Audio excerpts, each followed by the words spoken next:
So who here has heard of the Longhouse Tales? There's not a single deep dive video on it, or any content for that matter, on YouTube. At least none that I could find right now, so I'm gonna be the first to make a video about it. The Longhouse Tales is a Canadian television series that aired in the year 2000. A magical storyteller tells enchanting tales based on Aboriginal Canadian folklore and history. It features the comic adventures, magical transformations, and mysterious circumstances surrounding a young coyote named Dwight. Let's roll the intro.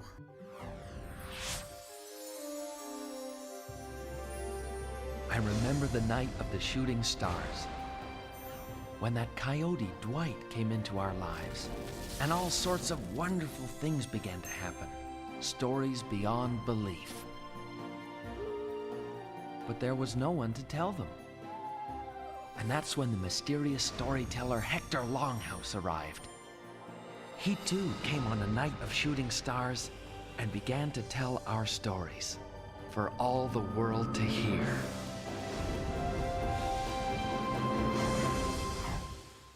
So there's not much on the wiki, though I did find this article, so I'm gonna read like some of it, but if you want to read it for yourself, I'll leave the link in the description. It's a world like you've never seen before, a natural world with unnatural elements, says Jim Corston, who is producing this series with Larry Mirkin.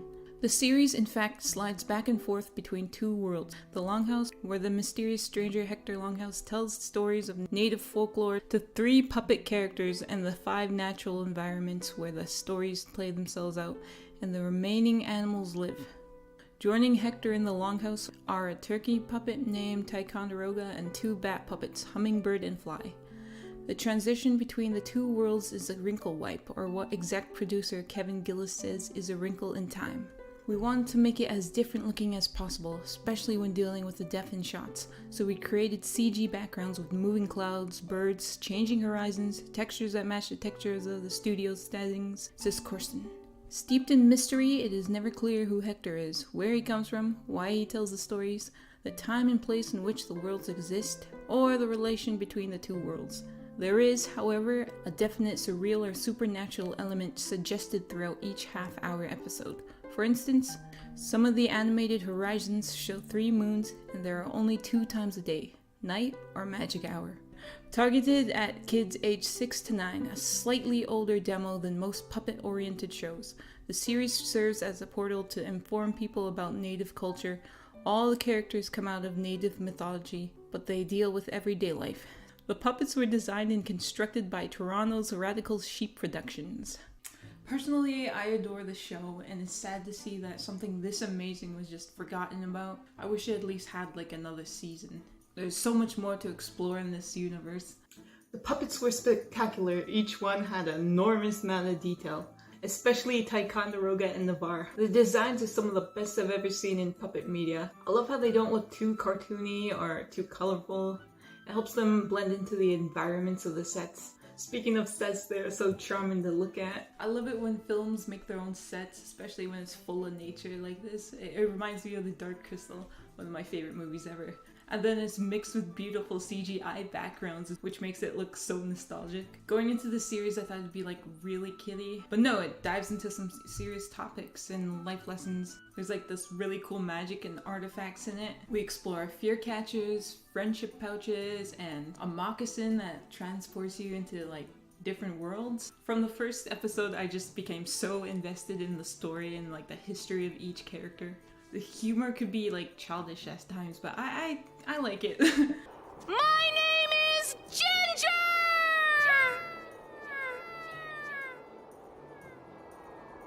I rule the fish! Wakey, wakey! Quiet, quiet! We were sleeping! Morning. Navarre, the puffed up, purple-winged, yellow-beaked... Have you lost your mind, Coyote boy? A puffed up, yellow-beaked, purple-winged what? I don't know. It got some good laughs out of me, even the parts that aren't supposed to be funny. Wake up, Ish! I'm so so sorry. I apologize, okay? I never should have shown Dwight your dance. I was wrong. Oh, please forgive me, Ish. Please. I'll never do anything like that again. Can't you even talk to her? It was my fault too, you know. Don't blame Ginger for everything. Ish, please. Oh, just give me a second chance. I'll make it up to you, I promise.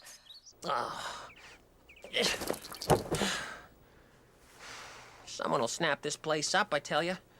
Maybe put in a fast food joint. That would be very wrong. This is one of those shows that have me liking every single character. Like, there's not one that I mildly dislike. Not even one that I'm just hating on for fun. Got our main guy, Dwight, who's the most relatable to me. His love of food, his curious nature. Everything I need will come to me, huh? Well, I need food. Come to me, food. Food! It's about this dreaming thing, isn't it?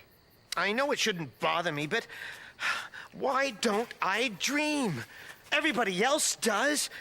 Well, is there something wrong with me? I told you, maybe it wasn't meant for you to dream.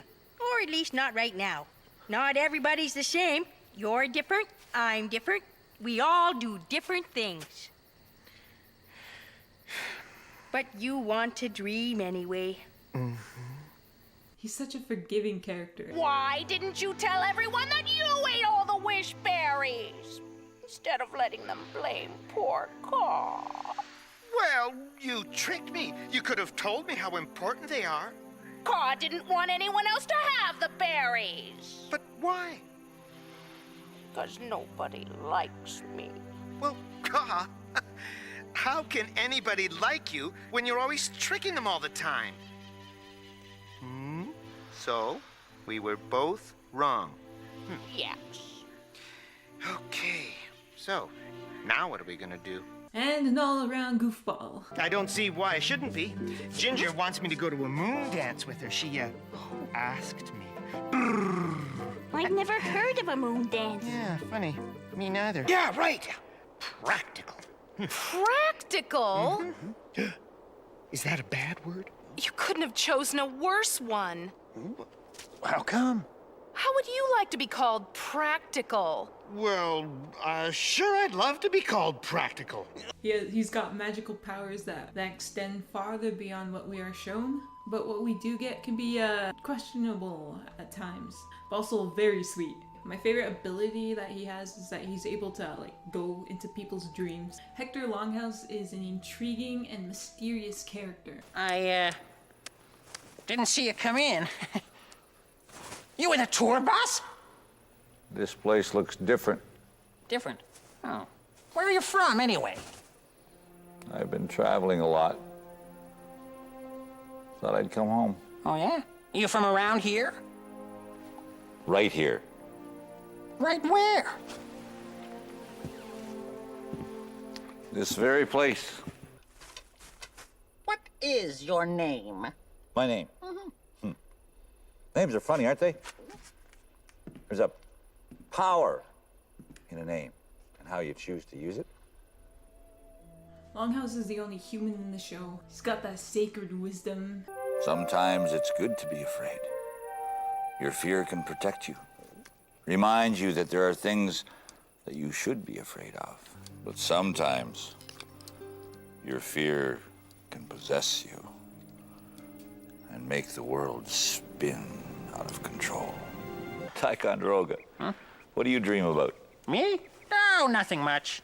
Hey, they're not real, you know. Dreams can show us things about ourselves, sometimes in pretty unusual ways. And he's got some magic of his own. He's able to teleport, duplicate himself, a whole lot of cool stuff like that.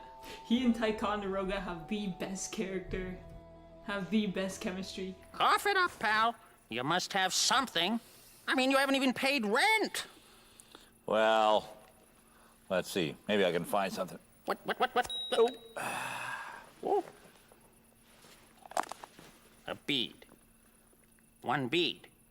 What do you want for this, Manhattan? You're not saying that you believe it, are you? Maybe. Maybe not. Oh, what does that mean? You drive me nuts. Always trying to freak me out. Well, you see that little baby up there? It's going straight up over my bunk tonight. Just in case you get any, funny ideas, pal. Their friendship is phenomenal. My boy Ticonderoga owns his own gift shop and sells a lot of Native American related items. His setup is nice, not gonna lie. I could picture myself hanging around in that shop for hours. This turkey is literally me sometimes. Minus the whole Taurus and money obsession he has. Money, money, money. Mwah! Maybe he's a spy. A secret agent. Powerful cars. Beautiful women. Flying around the world. Quiet, you goofy bats! You're giving me a headache. Hey, I forgot to get dressed.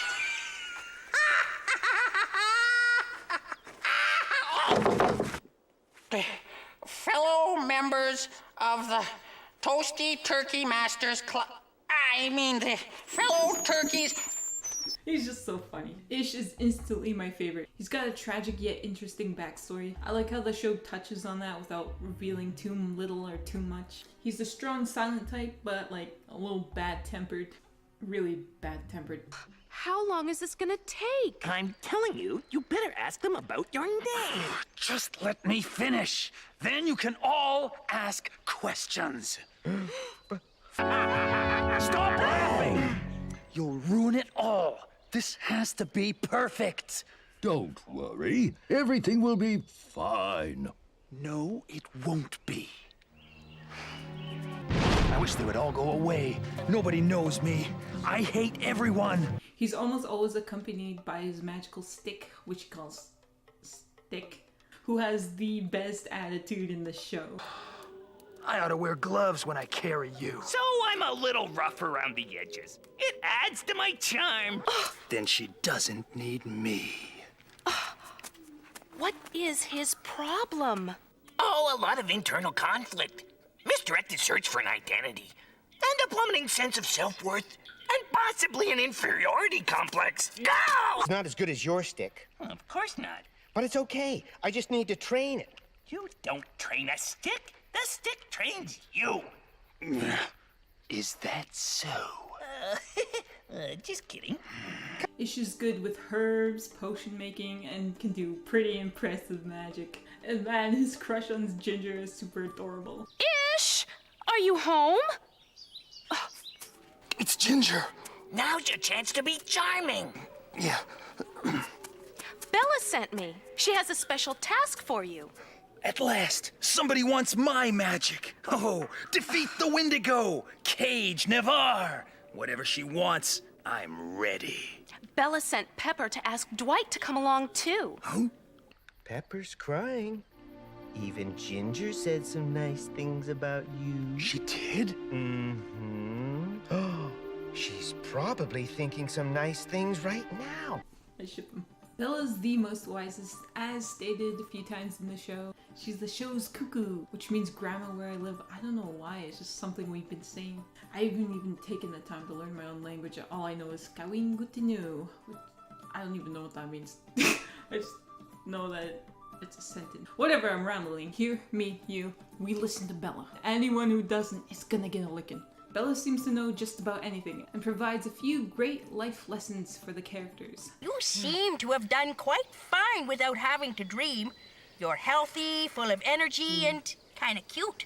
In a coyote sort of way. Bella! You're not weird, Dwight. Just special. Well, the evil of the deeps isn't yours to control, Navarre. It never was. Oh, go away, you wrinkled old moss bag. She also loves her burritos. It's delicious. It's a burrito. I've eaten one of these a day for years. Keeps a turtle spry and, regular.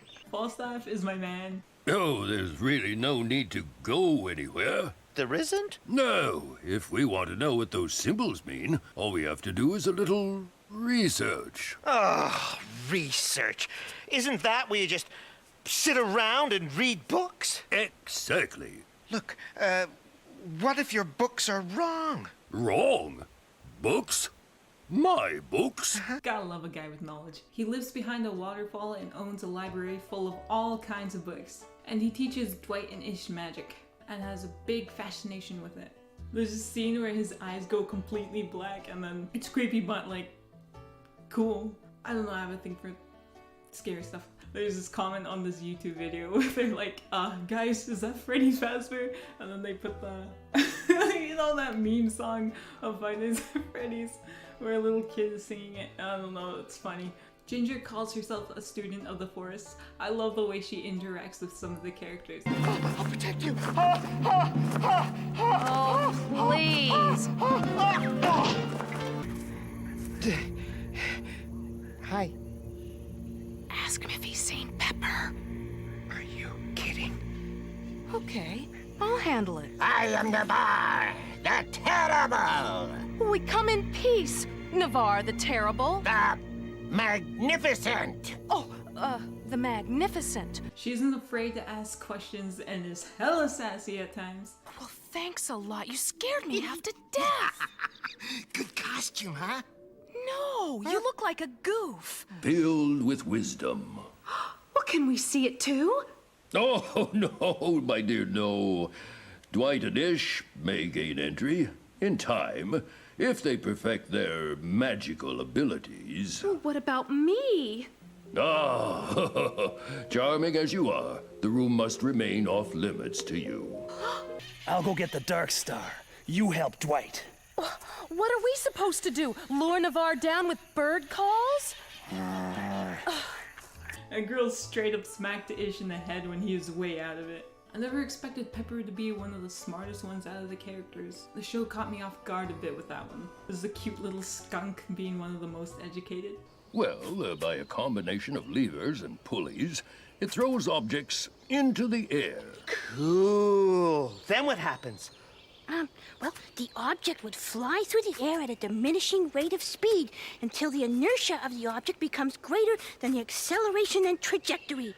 And then the object would ultimately fall back to Earth at a rate of 32 feet per second per second. Wow! She is so cute, I even named one of my cats after her. See, this here is a genuine wrist cat. Oh, she doesn't like kisses. Just look at those eyes and that nose. Her friendship with Dwight is so adorable. I always love it when they're on screen together. They also share one of my favorite moments on the show, which I'm going to talk about in a future video. The two fruit bats, Hummingbird and Fly, give me the same energy as those hecklers from Muppets. You know the ones I'm talking about. Except less criticisms and their jokes don't hit as hard. You're not really, laughing. I'm smiling. We're moaning. We're groaning. Oh. Did we tell you we're bats? Yeah. We're actually vampire bats. Oh, yeah. Very dangerous vampire bats. Yeah, that's right. We could swoop down and, bite you on the neck. Ever heard of Dracula? You ever heard of a tomahawk? That is, if we wanted to bite you on the neck. Yeah, but we don't. No. Come to think of it, we're fruit bats. Yep, yeah. Absolutely harmless. Very friendly fruit bats. But they're still enjoyable to watch. Navarre's a been there, done that kind of villain. He used to rule the forest a very long time ago, which we never get to see, but now he's the ruler of the deeps, which allegedly is home to various monsters. Another thing we don't get to see. Navarre is one of the most powerful creatures on the show, and he knows it. The world will spin out of control, and only I, Navarre the Magnificent, Navarre the Legendary, Navarre the Terrible, will be able to stop it. His laugh is legendary. How tragic for him!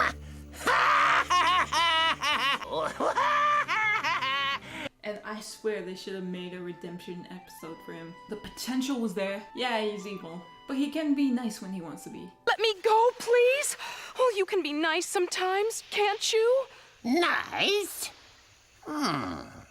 Yes, I can can be nice when I want to be. You saved my life, Coyote. Does that make us friends? Well, it makes us not quite enemies, I suppose. I can fix him. Last character I'm going to talk about is Ka. Ka is a trickster and very manipulative, but she's not all bad if you just give her a chance. She's Navarre's eyes and ears. I loved her and Dwight's friendship and would have loved to see more of it. Hi, Ka!